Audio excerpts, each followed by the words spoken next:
En 2007 se publicó en Francia un ensayo titulado La insurrección que viene, por parte de la editorial francesa La Fabrique, que plantea el hipotético e inaplazable colapso de la cultura capitalista.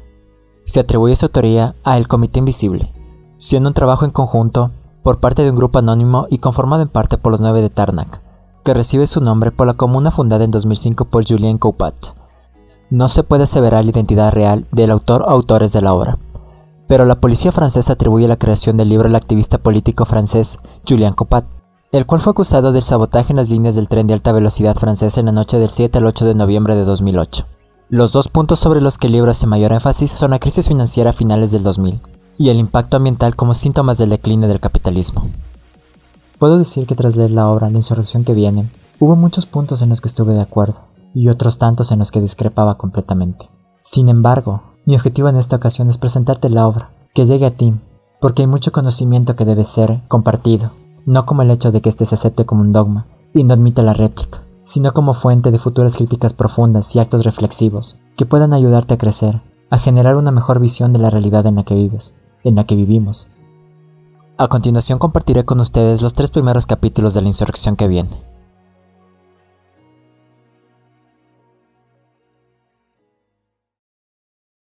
My mind makes noises too much.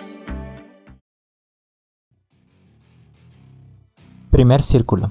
I am what I am. I am what I am. I am what I am. I am what I am. Esta es la última oferta del marketing al mundo. El último estadio de la evolución publicitaria. Adelante. Tanto por delante de todas las exhortaciones a ser diferente, a ser uno mismo y a beber Pepsi. Decenas de conceptos para llegar ahí, a la pura tautología, yo igual a yo. Él corre sobre una cinta transportadora ante el espejo de su gimnasio. Ella regresa del curro al volante de su Smart.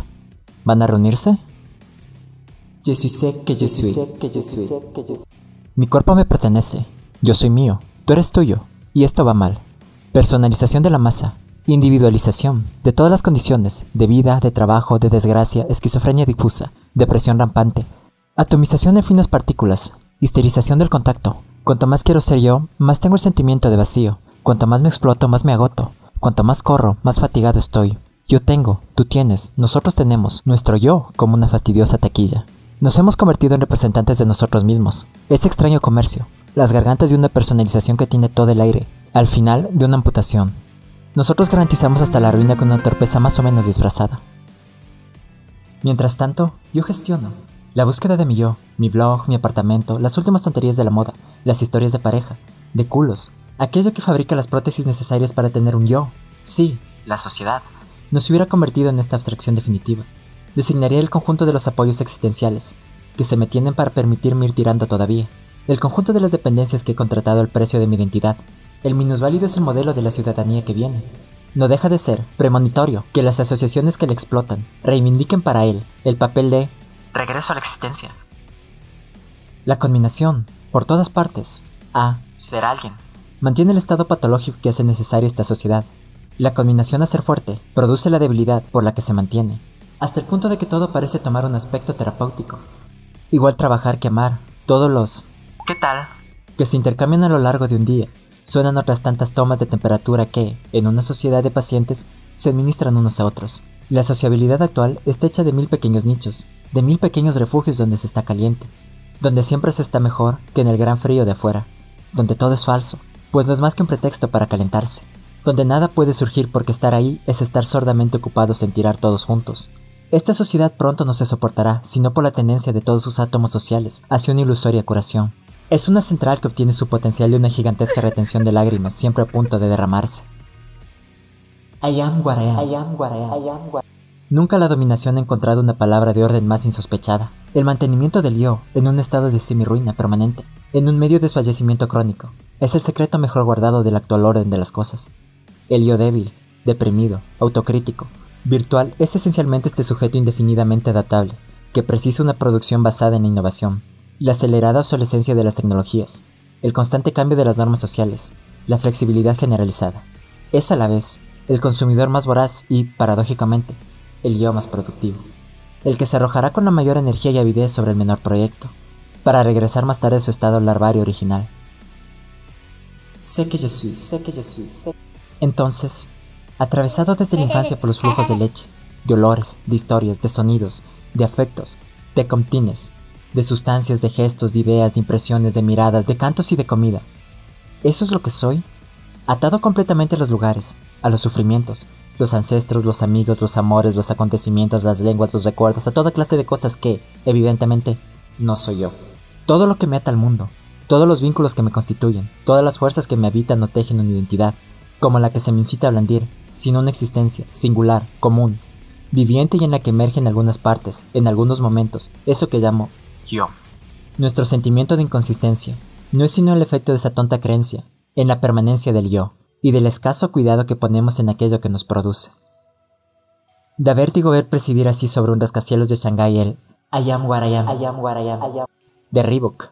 Occidente anticipa por todas partes como su caballo de Troya favorita esta agotadora antinomia entre yo y el mundo, el individuo y el grupo, entre adhesión y libertad. La libertad no es el gesto de deshacernos de nuestros apegos, sino la capacidad práctica de operar sobre ellos, moverse en ellos, establecerles o zanjarles. La familia no existe como familia, es decir, como infierno, sino para el que ha renunciado a falsificar los mecanismos debilitadores o no sabe cómo hacerlo.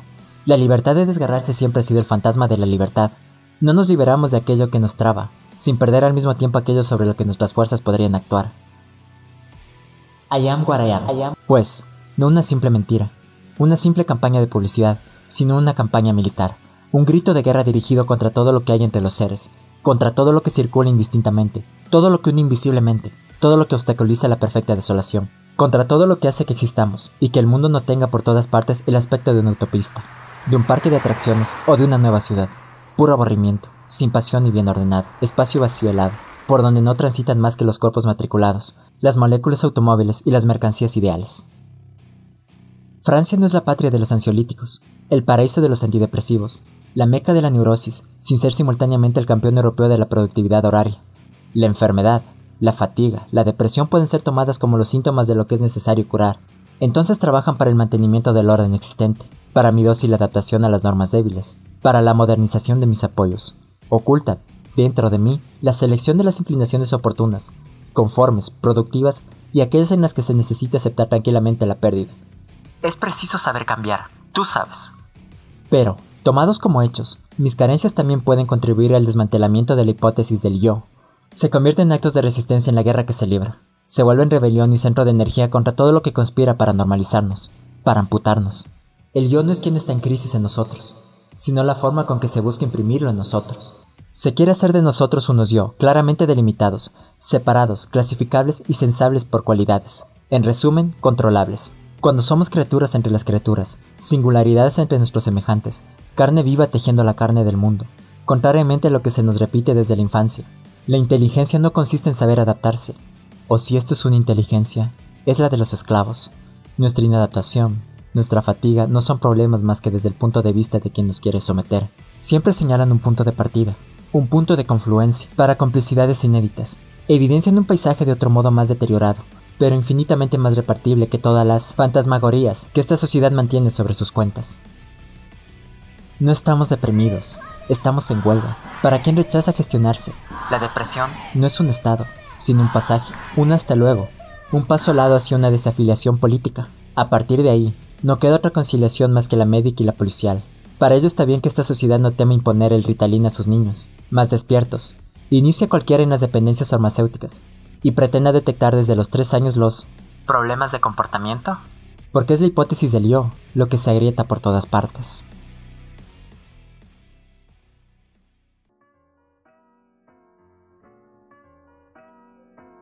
Segundo círculo. La diversión es una necesidad vital.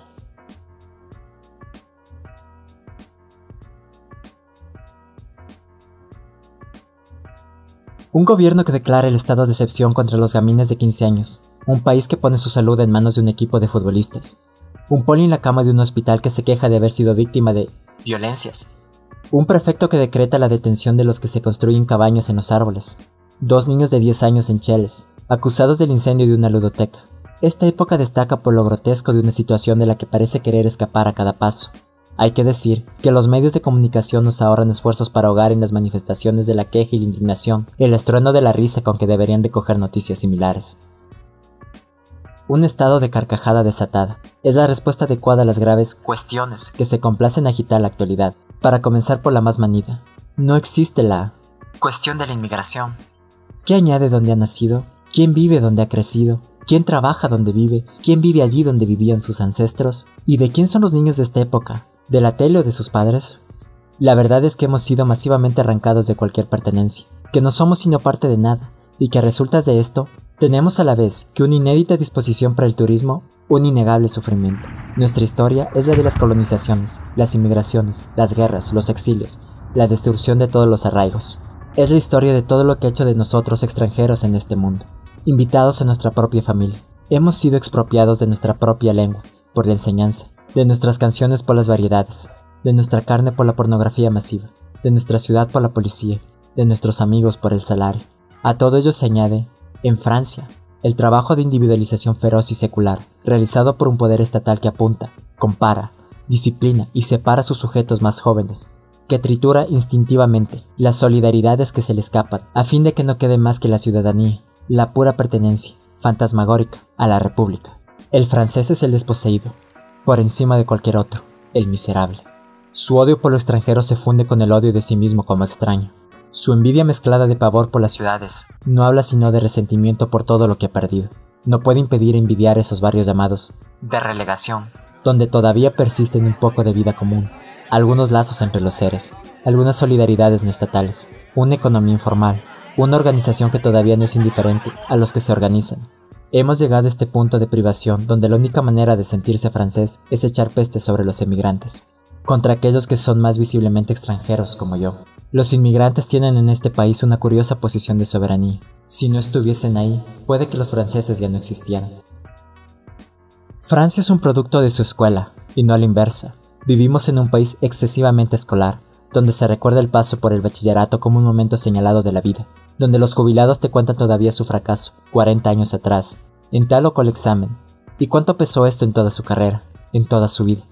La escuela de la República ha formado desde hace un siglo y medio un tipo de subjetividades estatalizadas, reconocibles entre las demás. Gentes que aceptan la selección y la competición a condición de que las oportunidades sean las mismas, que esperan que la vida de cada cual sea recompensada por ella misma como en un concurso, según su mérito, que siempre piden permiso antes de coger algo, que respetan silenciosamente la cultura, los reglamentos y los primeros de la clase. Su mismo apego a sus grandes intelectuales críticos y su rechazo del capitalismo están impregnados de este amor a la escuela. En esta construcción estatal de subjetividades, la que se desmorona un poco más cada día con la decadencia de la institución escolar, la desaparición, desde hace 20 años, de la escuela y la cultura de la calle en concurrencia con la escuela de la República, y de su cultura de cartón, es el traumatismo más profundo que sufre actualmente el universalismo francés.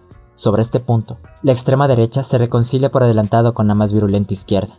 El solo nombre de Jules Ferry, ministro de Thiers, durante el aplastamiento de la Comuna y teórico de la colonización, debería ser suficiente para poner bajo sospecha esta institución. En cuanto a nosotros, cuando vemos a profesores salidos de no se sabe qué Comité de Vigilancia Ciudadana, llegar a lloriquear en Bank Eugers, que se ha quemado su escuela, ¿recordamos cuántas veces lo habíamos soñado de niños? Cuando escuchamos un intelectual de izquierda eructar sobre la barbarie de las bandas juveniles que increpan a los transeúntes en la calle, roban los escaparates, incendian los coches y juegan al gato y el ratón en los CRS, recordamos lo que se decía de los gamberros de los años 60, o mejor, de los apaches de la Belle Époque, bajo el nombre genérico de apaches. Escribe un juez del Tribunal de la CIEN en 1907. Está de moda llamar desde hace algunos años a todos los individuos peligrosos, pandillas de reincidentes, enemigos de la sociedad, sin patria ni familia, desertores de todas las tareas, prestos a los golpes de mano más audaces a cualquier atentado contra las personas o las propiedades. Estas bandas que evitan el trabajo toman el nombre de su barrio y se enfrentan a la policía. Son la pesadilla del buen ciudadano individualizado a la francesa. Encarnan todo aquello a lo que él ha renunciado, toda la alegría a la que él ya no accederá. Resulta impertinente existir en un país en el que un niño que se pone a cantar es desairado inevitablemente con un «¡Cállate, que vas a hacer llover!», donde la castración escolar descarga un tenso flujo de generaciones de policías empleados. El persistente aura de Mesrin mancha menos su rectitud y su audacia que el hecho de haber emprendido la venganza de aquello de lo que todos deberíamos vengarnos. O más bien que deberíamos vengarnos directamente allí, donde continuamos dando rodeos, difiriendo, pues no ofrece duda que por mil bajezas inadvertidas, por todas las clases de murmuraciones, como una pequeña y fría maldad, como una venenosa cortesía, el francés no cesa de vengarse, permanentemente y contra todos, del aplastamiento al que se ha resignado. Era el momento en que el "Jode al policía" toma el lugar del "Sí, señor agente". En este sentido, la hostilidad sin matiz de ciertas bandas no hace sino expresar de una manera un poco menos sorda el mal ambiente, el mal espíritu de fondo, el deseo de destrucción salvadora en la que se consume el país. Llamar sociedad a la muchedumbre de extranjeros, en medio de la que vivimos, es tal usurpación que incluso los sociólogos sueñan con renunciar a un concepto que fue, durante un siglo, su sustento. Ahora prefieren la metáfora de la red para describir la manera en que se conectan las soledades cibernéticas, en las que se anudan las interacciones débiles conocidas bajo nombres como colega, contacto, copa, relación o de aventura. Sucede de todos modos que esas redes se condensan en un medio en el que no se reparte otra cosa que códigos y donde no se juega nada sino la incesante recomposición de una identidad. Se perdería el tiempo en detallar lo que hay de agonizante en las relaciones sociales existentes. Se dice que regresa la familia, que vuelve la pareja, pero la familia que regresa no es la que se fue. Su regreso no es más que una profundización de la separación reinante, que sirve para engañar, volviéndose ella misma el engaño. Cada uno puede testimoniar las dosis de tristeza que condensan de año en año, las fiestas familiares, sus trabajosas sonrisas, los apuros de ver disimular en vano a todo el mundo. Ese sentimiento de que hay un cadáver ahí, sobre la mesa, y que todo el mundo hace como si no pasara nada. De fleo en divorcio, de concubinato en reconciliación. Cada cual se resiente de la inanidad del triste núcleo familiar, pero la mayoría parece jugar a que sería más triste todavía renunciar.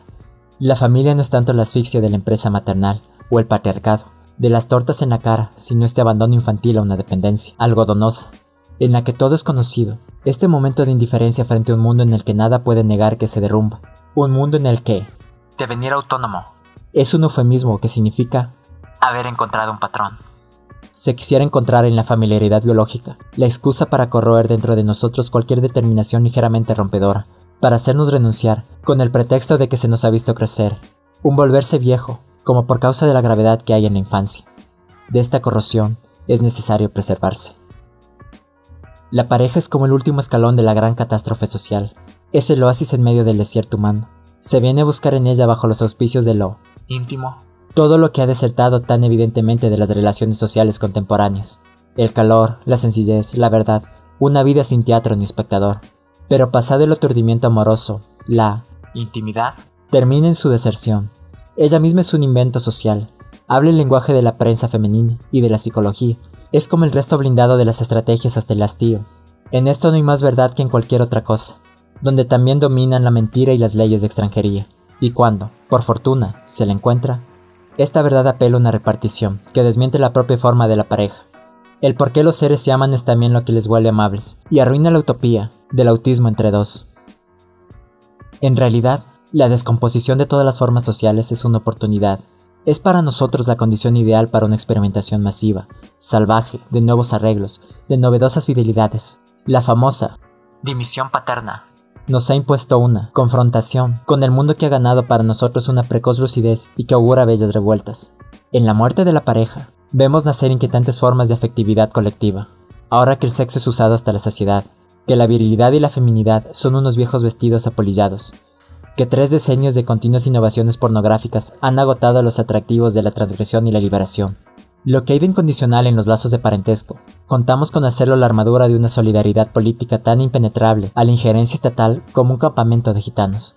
No hay sino argumentos interminables por los que numerosos padres son conducidos a poner al corriente a su proletarizada prole de que no pueden convertirse en una forma de mecenazgo a favor de la subversión social. Devenir autónomo podría querer decir también aprender a pegarse en la calle, a ocupar casas vacías, a no trabajar, a amarse locamente y a robar en los almacenes.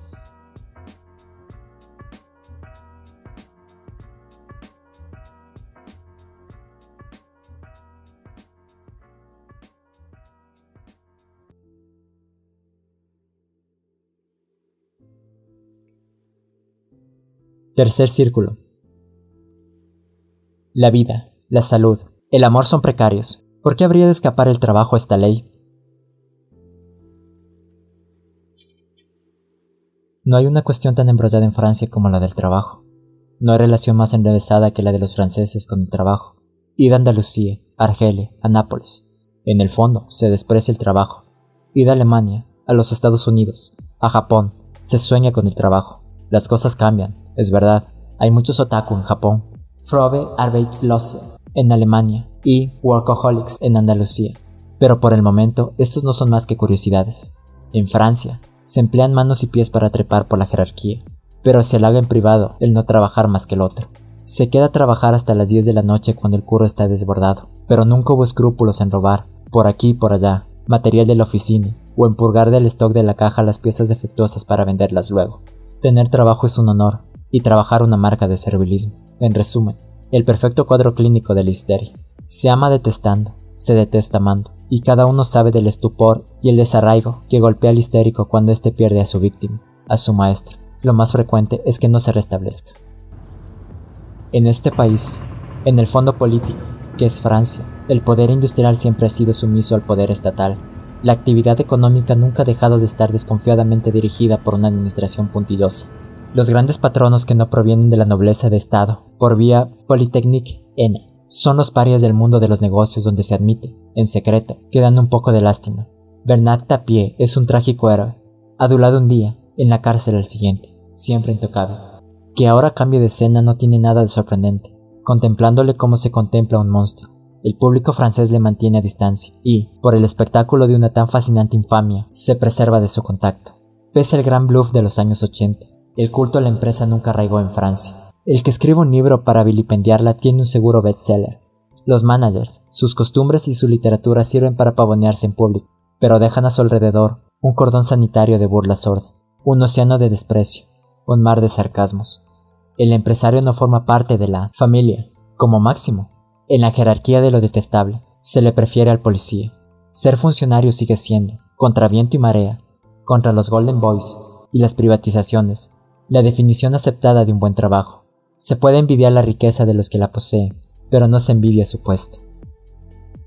Sobre el fondo de esta neurosis, los sucesivos gobiernos todavía pueden declarar la guerra al desempleo y pretender librar la batalla del empleo, mientras los ex ejecutivos acampan con sus portátiles en las tiendas de médicos del mundo que están levantadas en las orillas del Sena, cuando las exclusiones masivas de las listas del AMPE se esfuerzan por hacer descender el número de desempleados por debajo de los 2 millones, a pesar de todos los trucos estadísticos, cuando solo el RMI y el BIS son la garantía, según la opinión generalizada, contra una explosión social, posible en cualquier momento. La economía psíquica de los franceses es tanta que la propia estabilidad política del país es la que se juega en el mantenimiento de la ficción del trabajo. Que se nos permita ser. Pertenecemos a una generación que vive muy bien sin esta ficción, que nunca pensó en la jubilación ni el derecho laboral, todavía menos en el derecho al trabajo, que no es tampoco precaria, como se complacen en teorizar a las facciones más avanzadas de la militancia izquierdista, porque ser precario es definirse todavía en relación a la esfera del trabajo, bajo la especie, en su descomposición.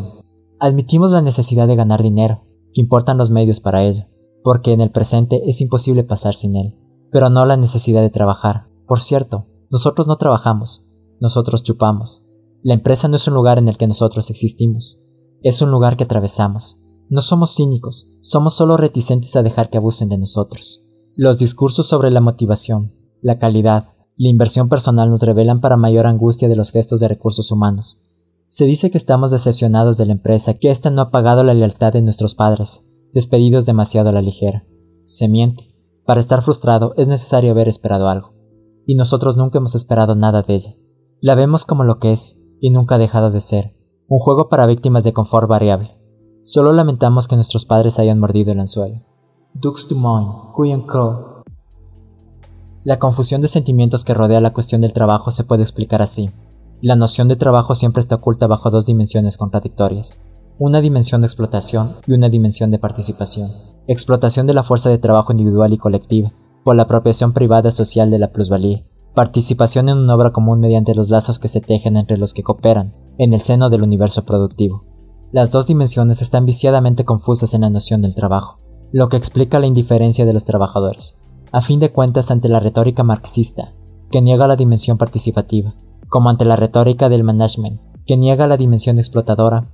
De ahí, también, la ambivalente relación con el trabajo, al tiempo deshonrado, en tanto nos convierte, en extraños a lo que hacemos, y adorado en tanto es una parte de nosotros lo que se decide. El desastre, aquí, es previsible. Reside en todo lo que ha necesitado destruir, en todo aquello que ha necesitado desarraigar para que el trabajo acabe por aparecer como la única manera de existir. El horror del trabajo es menor en el propio trabajo que la destrucción metódica. Desde hace siglos, de todo lo que no es trabajo, familiares de barrio, de oficio, de pueblo, de lucha, de parentesco, apego a los lugares, a los seres, a las estaciones, a las maneras de hacer y de hablar. Allí reside la actual paradoja. El trabajo ha triunfado sin duda sobre el resto de las maneras de existir, incluso en un tiempo en el que los trabajadores se han convertido en superfluos. Los aumentos de productividad, la deslocalización, la mecanización, la automatización, la numeración de la producción han progresado tanto que han reducido a casi nada la cantidad de trabajo vivo necesario para la realización de cualquier mercancía. Vivimos la paradoja de una sociedad de trabajadores sin trabajo, donde la diversión, el consumo, las distracciones no hacen sino acentuar todavía la carencia de aquello de lo que nos deberían distraer. La mina de Carmaux, que se hizo célebre hace un siglo por sus violentas huelgas, ha sido reconvertida en Cap de Couvert. Es un sector multiocio, hecho para el skateboard y la bicicleta, y que se enseña en un museo de la mina, en el que se simulan las explosiones de grís para los veraneantes. En las empresas, el trabajo se divide siempre de la manera más visible en empleos altamente cualificados, concepto, control, coordinación, comunicación unidos para la realización de todos los saberes necesarios del nuevo proceso de producción cibernética, y en empleos descualificados de subsistencia y mantenimiento del proceso. Los primeros son una pequeña cantidad, muy bien pagados, y consiguientemente convencidos de que la minoría a la que pertenecen no permitirá dejar escapar ni una migaja. Su trabajo y ellos no producen más que una angustiosa presión. Directivos, científicos, lobistas, investigadores, programadores, consultores, ingenieros no cesan literalmente jamás de trabajar. Hasta sus culos planos aumentan su productividad. Las empresas más creativas son también aquellas en las que las relaciones íntimas son más numerosas. Teoriza un filósofo para RRH. Los colaboradores de la empresa confirman en Daimler-Benz formar parte del capital de la empresa. Su motivación, su saber hacer, su capacidad de innovación y su preocupación por los deseos de la clientela constituyen la materia prima de los servicios innovadores. Su comportamiento, su competencia social y emocional tienen una importancia creciente en la evaluación de su trabajo. Este nunca más será evaluado por el número de horas de presencia, sino en base a objetivos claros y a la calidad de los resultados. Ellos son los empresarios. El conjunto de las tareas que no pueden ser confiadas a la automatización forman una nebulosa de puestos que, al no poder ser ocupados por las máquinas, son ocupables por no importa qué humanos, manipuladores, almacenistas, trabajadores en cadena, temporeros, etc.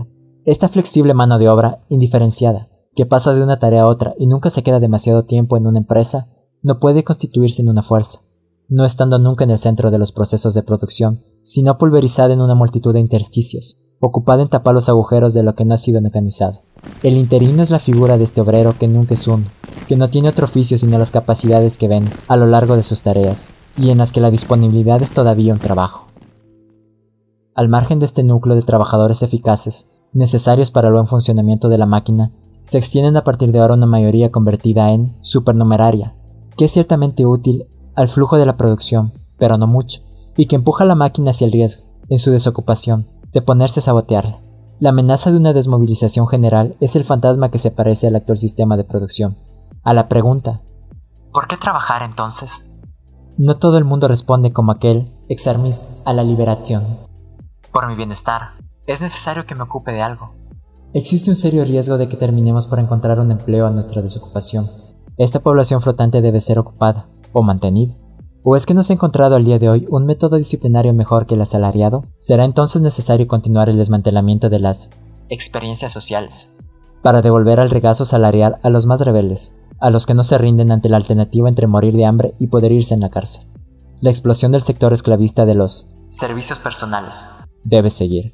Empleadas domésticas, restauración, masaje, asistencia a domicilio, prostitución, cuidados médicos, ocio terapéutico, ayuda psicológica, etc.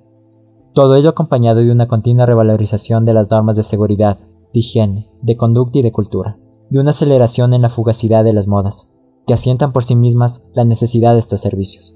En Rouen, los parquímetros han dejado paso al parquímetro humano. Alguien que se aburre en la calle os expide un ticket de estacionamiento y os alquila, si es el caso, un paraguas para un chaparrón. El orden del trabajo fue el orden del mundo. La evidencia de su ruina contagia el tétanos a la única idea que resulta de todo esto. Trabajar, hoy, se vincula menos a la necesidad económica de producir mercancías que a la necesidad política de producir de los productores y los consumidores, de salvar por cualquier medio el orden del trabajo. Producirse a sí mismo, está en trance de convertirse en la ocupación dominante de una sociedad en la que la producción ha devenido sin objeto. Como un carpintero al que se hubiera desposeído de su taller y que se pusiera, por su desesperación, a cepillarse a sí mismo. Esta es la razón del espectáculo de estos jóvenes que se estrenan para sonreír durante su entrevista de trabajo, que se hacen blanquear los dientes para ascender, que van a los bares nocturnos para estimular el espíritu de equipo, que aprenden inglés para estimular su carrera, que se divorcian o se casan para actualizarse, que hacen cursos de teatro para convertirse en líderes mediante el desarrollo personal, para mejor gobernar los conflictos. El desarrollo personal más íntimo pretende cualquier gurú llevar a una mejora de la estabilidad emocional, a una más fácil apertura a las relaciones, a una agudeza intelectual mejor dirigida, y por consecuencia a un mejor resultado económico. El bullicio de este pequeño mundo, que espera con impaciencia ser seleccionado, por entrenarse para ser natural, revela una tentativa de salvamento del orden del trabajo, mediante una ética de la movilización. Ser movilizado es regresar al trabajo no como actividad, sino como posibilidad. Si el parado que se quita sus piercings va al peluquero y ejecuta los proyectos, trabaja correctamente en su empleabilidad, como se dice, es que testimonia su movilización. La movilización es este ligero desprendimiento respecto de uno mismo, este desgarramiento mínimo del que nos constituye, esta condición de extranjería a partir de la que él, yo, puede ser tomado como objeto de trabajo, a partir del que se convierte en posible venderse a sí mismo y no su fuerza de trabajo. Hacerse remunerar no por lo que se hace sino por lo que se es, por nuestra exquisita maestría en los códigos sociales, nuestros talentos en las relaciones, por nuestra sonrisa y nuestras maneras de presentarnos. Es la nueva norma de socialización. La movilización opera la función de los dos polos contradictorios del trabajo. Aquí se participa en su explotación y se explota toda participación. Se es uno mismo, idealmente, una pequeña empresa, su propio patrón y su propio producto. Se trata, se trabaje o no, de acumular contactos, competencias, la red. En resumen, el capital humano. La culminación planetaria a movilizarse bajo el menor pretexto. El cáncer, el terrorismo, un terremoto. Los SDF resumen la determinación de las potencias reinantes de mantener el reino del trabajo más allá de su desaparición física.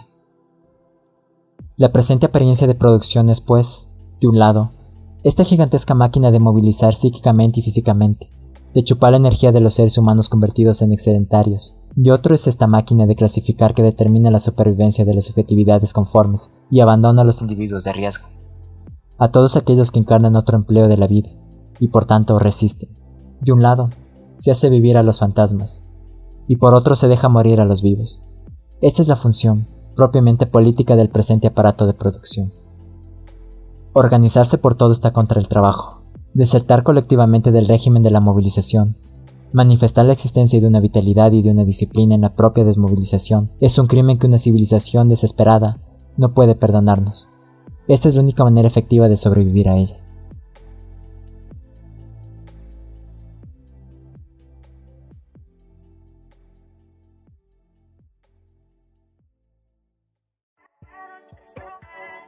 Te ha hablado Astra, agradeciéndote el tiempo que le diste a este canal y la atención al video. Eres libre de dejar un like, suscribirte o pasarte por mis redes, en las que hallarás publicaciones que te ayuden a disfrutar aún más del contenido.